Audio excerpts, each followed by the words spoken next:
Hello students, let's begin with the new topic, equations in one variable. Now in the previous class, that is 6th standard, we have studied what are equations. In complete detail we have studied what are equations and how to solve equations. So when some expression is equal to the other expression, then such a statement is called as equation, where equal to sign is present. So this side is called as the left hand side and the right side is called as the right hand side of the equation. And equation is just like a balance where both the sides are balanced, and this is shown by the equal sign. Now how to solve the equation? So solving an equation means finding the value of the variable in that equation. So in this equation the variable is x, means we have to find the value of x. How much is x in this equation? So what method we have studied last year is that here along with x there is plus 7 and we don't want this plus 7. In the end we want to see like this, x equal to something. So whatever is there along with x that we don't want, and when we don't want anything then we do exactly opposite of that thing. Means here there is plus 7, so we will perform minus 7, and where we will do this subtraction, we will do this subtraction on both the sides of the equation. Why it is done on both the sides? So that the balanced equation remains balanced only. अभी ये question में ही equation दिया है, मतलब ये already balanced है question में. तो अगर हम एक साइड से 7 लेस कर देंगे और दूसरे साइड से नहीं करेंगे तो वो बैलेंस नहीं रहेगा. ओके, सो जो भी करना है वो हमें बोथ साइड्स करना है. So what is the method? Right the equation as it is, and what we have to do?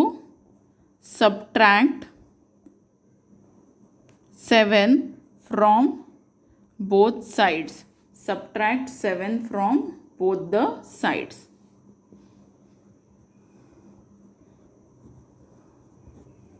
So here minus 7 and minus 7. जो भी करना है दोनों साइड करना है, और जो पहले से दिया है एक्सप्रेशन वो पहले लिखना है. After that we have to perform the operation that we want to. Now plus 7 minus 7, so this expression its value is 0. So what will remain here? Only x, and right side will be 4 minus 7. Now 4 minus 7, subtract, so answer is 3, and give bigger number sign, so negative 3. The value of x is negative 3. Now whether our answer is correct or not, how do we check it? Put the value of x here. What is x? Negative 3. So try to solve this. Negative 3 plus 7. So negative 3 plus 7, 1 is negative, 1 is positive. Subtract them. 7 minus 3 is 4, and give bigger number sign. Means whatever value we have found for x, it is absolutely correct. So this is the last year method. Now this year also we have to solve the equations in the same way, just we will skip one step over here. Okay, we will do one step directly. Now here minus 7 minus 7, no need to do like this on both the sides. What we will do here, on the left side हम जो भी है वो उल्टा ही करेंगे, तो अपने आप यहाँ पे सिर्फ x ही बचने वाला है. तो वो जो है हम x डायरेक्ट लिखेंगे और एक साइड से सब्ट्रैक्शन करेंगे. अंडरस्टूड? यहाँ से प्लस 7 जो है उसको राइट साइड में शिफ्ट करेंगे, तो प्लस 7 का हो जाएगा minus 7. So what we will do? directly. Suppose this is the question. So what we will write? Therefore x equal to, जो राइट में है पहले वो लिख लो और ये +7 को राइट में शिफ्ट कर दो, तो ये हो जाएगा -7। जब भी हम कोई भी एक्सप्रेशन में से कोई टर्म राइट में शिफ्ट करते हैं तो वो जो ऑपरेशन कैरी करती है उसका राइट में जाने के बाद ऑपोजिट ऑपरेशन हो जाता है। यहाँ एडिशन है, राइट में जाने के बाद सब्ट्रैक्शन हो जाएगा। अगर मल्टीप्लिकेशन है तो डिवीजन हो जाएगा, डिवीजन है तो मल्टीप्लिकेशन हो जाएगा, और सब्ट्रैक्शन है तो एडिशन हो जाएगा। तो ये जो स्टेप हम करते थे ये हम स्किप कर देंगे और डायरेक्टली ये स्टेप लिखेंगे। So we will do it directly now. तो क्या करना है, हमें वेरिएबल के साथ जो भी है उसको राइट साइड में शिफ्ट कर देना है, और राइट साइड में शिफ्ट करने के कारण, ट्रांसफ़र करने के कारण उसका ऑपरेशन ऑपोजिट हो जाएगा। So therefore x equal to -3। Understood?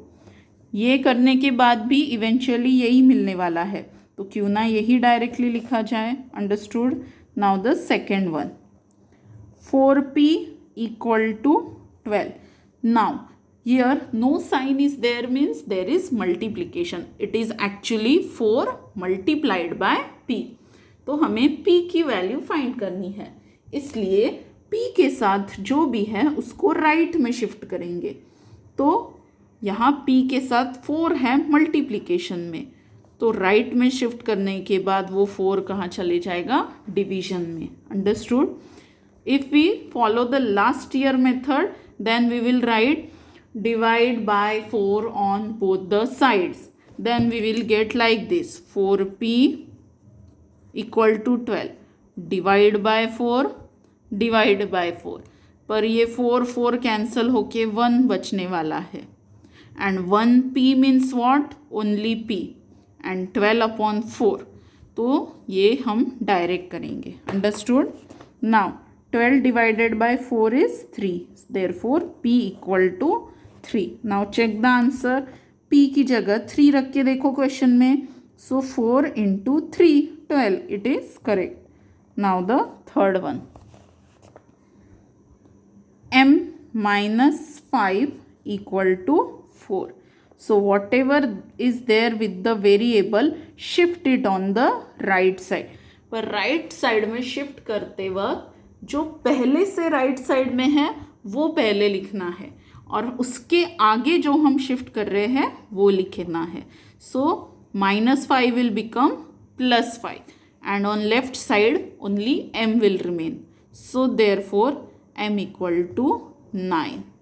Understood? Now the fourth one, last one. So p upon 3 equal to 6. Therefore 3 is there with t and operation is division, t divided by 3, so it will become multiplied by 3. Division right में shift होगा तो multiplication हो जाएगा। Therefore t equal to 18, 6 3s are 18. So in this way we have to solve equations. Now what is equation in one variable? So when there is only one alphabet, one variable in an equation, then it is called as equation in one variable. Now in this year we have to study little bit different type of example. Method will be same. So let's check one example. 2x plus 2 equal to 8. Now what is the difference between these examples and this example? Here there is a coefficient along with the variable. Here coefficient of x is 1, but here x is having some or the other coefficient. मतलब यहाँ x के साथ सिर्फ और सिर्फ एक operation रहता था, मतलब जो भी वेरिएबल है उसके साथ सिर्फ एक नंबर और एक ऑपरेशन है। यहाँ पे +7, यहाँ पे ×4, -5 डिवाइड बाय 3, पर यहाँ x के साथ ×2 है और फिर +2 भी है. Okay, this is the only difference. Here there is 1 operation, here there are 2 operations. So no problem. जो भी x के साथ है उसको राइट में शिफ्ट करना है. That is our simple motive. Now along with x there is into 2 also and +2 also. So first we will shift +2.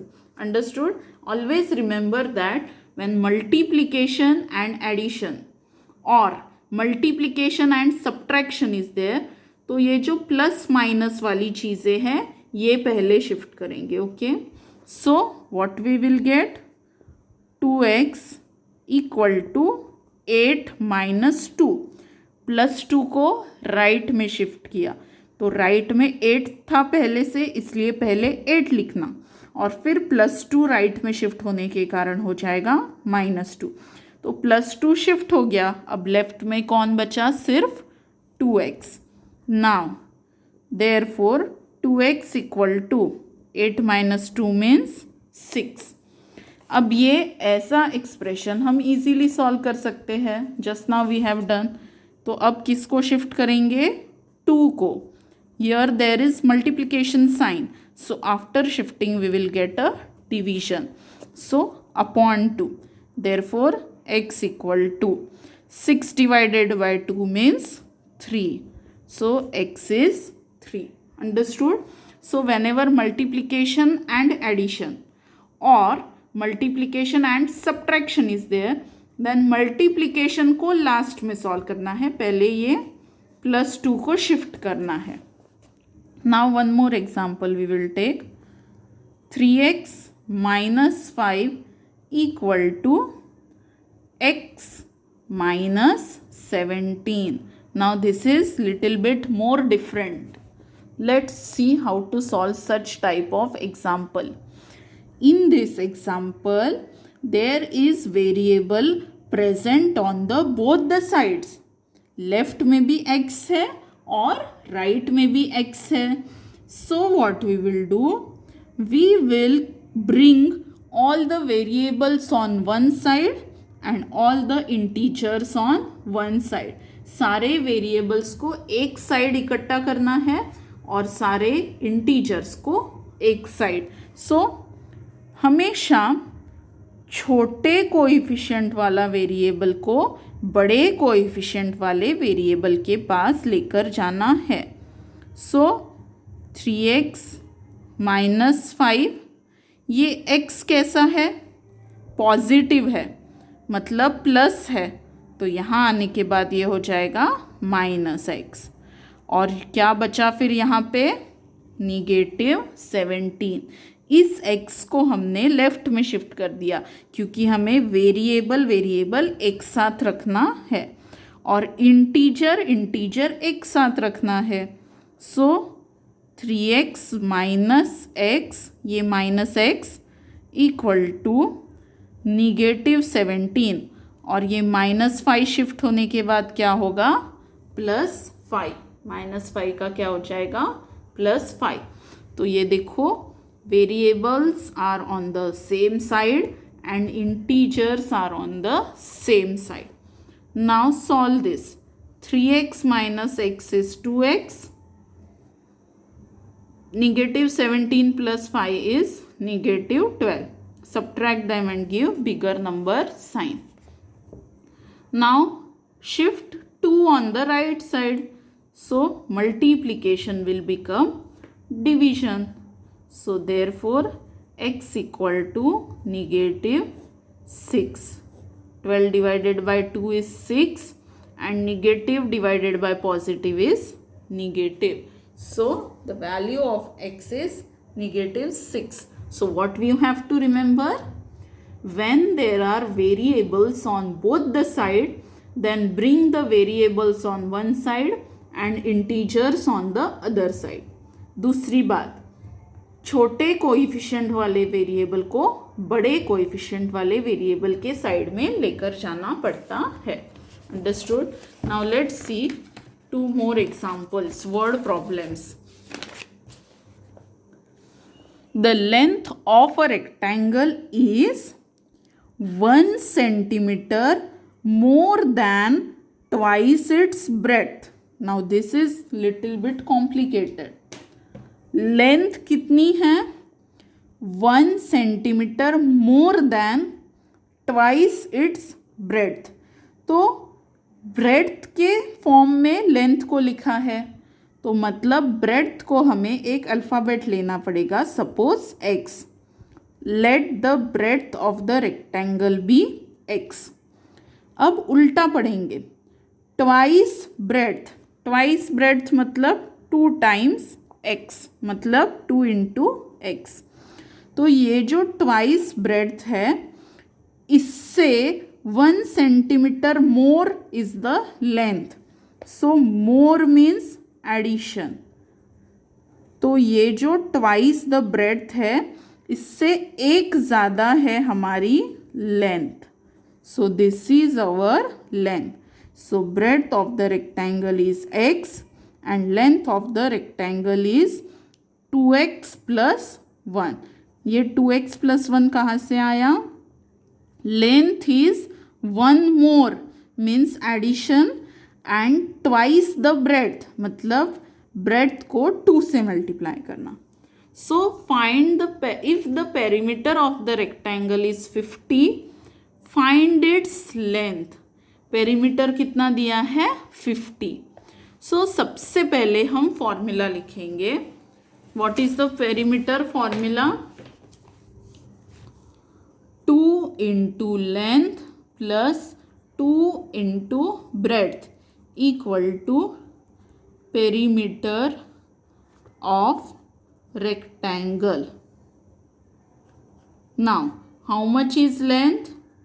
2 into 2x plus 1 plus 2 into breadth. Breadth कितना लिया है हमने? x. So 2 into x equal to 50. क्योंकि perimeter 50 है, ऐसा already question में दिया है. Now this is the multiplication of monomial and binomial. So therefore 2 into 2x plus 2 into 1 plus 2 into x means 2x equal to 50. Monomial into first term, monomial into second term. Now 2 into 2x is 4x plus 2 ones are 2 plus 2x equal to 50. Now alphabets should be together and integers should be together. सो ये +2 को right में shift कर देंगे. तो left में क्या क्या बचेगा? 4x plus 2x. और राइट में 50 के साथ कौन आएगा? -2. Now variables on one side, integers on other side. So 4x plus 2x is 6x and 50 minus 2 is 48. Now shift 6 also. So 48 divided by 6. So 48 divided by 6 is 8. तो x कितना मिला हमें? 8.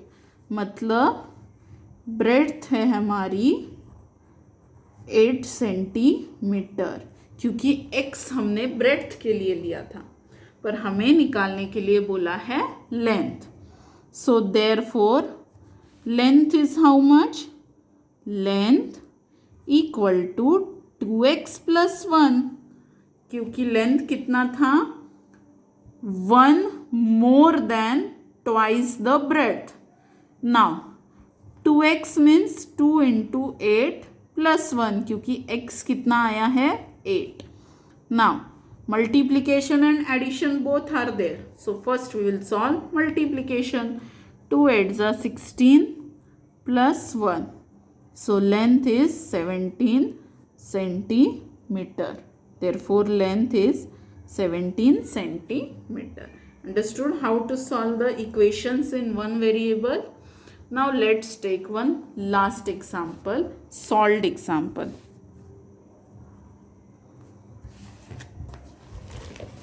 The sum of two consecutive natural numbers is 69. Find the numbers. Now sum means what? Addition. And is means what? Equal to. Sum of two natural numbers is 69. दो natural numbers का addition 69 है, पर वो natural numbers कैसे हैं? Consecutive natural numbers.